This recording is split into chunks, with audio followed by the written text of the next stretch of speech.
सर्वांना स्वाभिमानाचा जय भीम।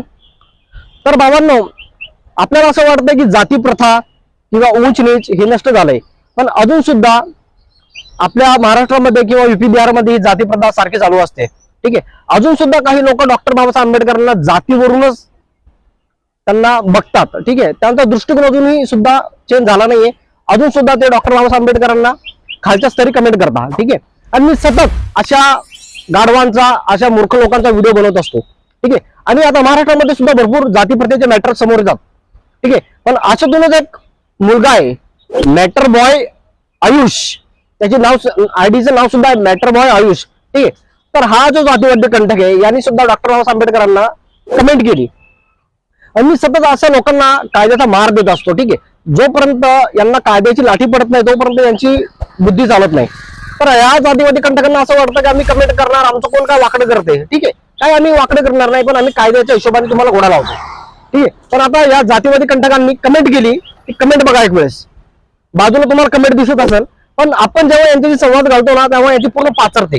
बरोबर, हे लगेच आम्हाला म्हणतात की दादा सॉरी आमची चुकी झाली, कारण की हे बघा आपण यांना माफ करतो कारण की यांचं आयुष्य खराब होऊ नये म्हणून। बरोबर ना, यांचं आयुष्य खराब करायला आपल्याला काही लागत नाही, आपण याच्यामुळे यांच्यावर पोलीस केस करत नाही कारण की यांचं पूर्ण आयुष्य खराब होणार।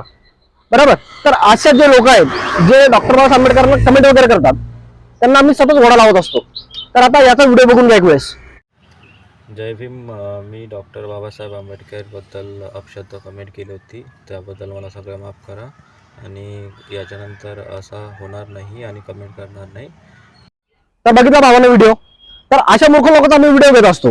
कारण काय की अशा मूर्ख लोकांचा व्हिडिओ घेतला की तो थोडा अग्रेसिव्ह होणार, की त्याला थोडी लाज वाटली पाहिजे की नाही आपण महामानव डॉक्टर बाबासाहेब आंबेडकरांचा अपमान केला, याच्याबद्दल आपली चुकी झाली, त्याच्यामुळे आपण व्हिडिओ बनवावा, आपण माफी मागावी समाजाची, याच्यामुळे व्हिडिओ घेतो। ठीक आहे, तर अशा मूर्ख लोकांचा आपण माफ करतो कारण की यांचं आयुष्य खराब होऊ नये म्हणून। बरोबर, ही राहिला एक प्रश्न। दुसरा प्रश्न म्हणजे आजचे 10-12 वर्षाची मुलं सुद्धा महामानव डॉक्टर बाबासाहेब आंबेडकरांना कमेंट करतात, घाण पद्धतीने कमेंट करतात। ठीक आहे, तर आता हा मुलगा आहे दुसरा सचिन महालकर करून काय सरनेम मला का माहिती नाही, पण आता यांनी सुद्धा काय केलंय आणि त्याच्या बायोमध्ये लिहिलेले कट्टर हिंदू।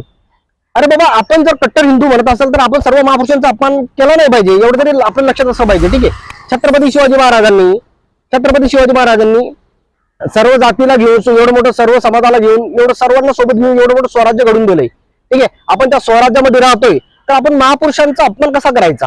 बरोबर ना। तर आता या मुलांनी कमेंट केली की राशन खा फुकटचं, किंवा तुम्ही भिमटे, किंवा वेगवेगळे शब्द वापरले। ठीक आहे, जेव्हा यांच्याशी संवाद घातला या मुलाशी सचिन सोबत, तर हा म्हणतो की दादा मी कमेंट नाही केली, माझ्या भावाने कमेंट केली आहे। तर बाबा तू गू खात होता का? तुझा मोबाईल तुझा भाऊ घेईपर्यंत तू गू खात होता का? नाही। ठीक आहे, तर जेव्हा आपण त्यांनी संवाद घातला तो म्हणे की दादा यार चुकी झाली, मी 10वीला सुद्धा, हे बघा आता 10वीचा मुलगा जर इतकी घाण कमेंट करू शकतो याची मेंटॅलिटी कुठला असणार? अभ्यास करायच्या वयामध्ये तुम्ही इतकं घाण पात्रीचे कमेंट करता, तर यांना सुद्धा आपण चोप देत असतो। यांच्या वडिलांची सुद्धा बोलणं झालं। बरोबर, आणि या मुलाकडून सुद्धा व्हिडिओ घेतलाय। बरोबर ना, याची कमेंट तर तुम्हाला बाजूला दिसत असेल, काय कमेंट केली नाही। ठीक आहे, आणि जी कमेंट केली आहे ती कमेंट तुम्हाला बाजूला दिसत असेल, पण याचा व्हिडिओ सुद्धा घेतलाय। तर एक व्हिडिओ आता सध्या व्हायरल आहे की कोणी तर म्हणजे शिव्या घातली, म्हणजे माझ्या भावानी शिव्या घातली होती डॉक्टर बाबासाहेब आंबेडकरांना, ती खरं घातली नव्हती। त्याच्याकडून मी माफी मागतो, प्लीज मला त्याच्याकडून मी माफी मागतो, ते कारण डॉक्टर बाबासाहेब आंबेडकरांना घातली नव्हती। ज्यांना वाटत असेल प्लीज सॉरी। बरोबर ना, चुकीला माफी आहे भावांनो। पोलीस पुन्हा सांगतो, पोलीस केस याच्यामुळे करत नाही की तुमचं आयुष्य खराब होऊ नये म्हणून। तर भावांनो, भीम सैनिक असल्यामुळे मी सर्वांना विनंती करतो, हे बघा महापुरुषांना जाती भेदाच्या नजरेतून बघू नका। बरोबर, ते सर्वांचे आहेत। असं जर म्हटलं की डॉक्टर बाबासाहेब आंबेडकर फक्त दलितांचेच आहेत, किंवा छत्रपती शिवाजी महाराज फक्त मराठ्यांचेच आहेत, अण्णाभाऊ साठे फक्त मातंगाचेच आहेत, तर आपल्याला फक्त एका समाजापुरतं महापुरुषांना सीमित राहू द्यायचंय का? नाही, महापुरुषांचा सन्मान सर्वांनी केला पाहिजे, सर्वांना अभिमान वाटला पाहिजे की नाही हे आपले महापुरुष आहेत। बरोबर ना। तर भावांनो, माझी हीच विनंती आहे की कोणीही महापुरुषांचा अपमान करू नका, आपण सर्व एकच आहात, आणि जो कोणी व्यक्ती महापुरुषांचा अपमान करत असेल त्याला सर्व मिळून त्याला चोप देऊ। याच्यावरती तुमचं काय व्यक्तिमत्व आहे मला कमेंटमध्ये कळवा, पण व्हिडिओ कुठून बघताय कमेंट करा। बरोबर, जय भीम आणि जय संविधान।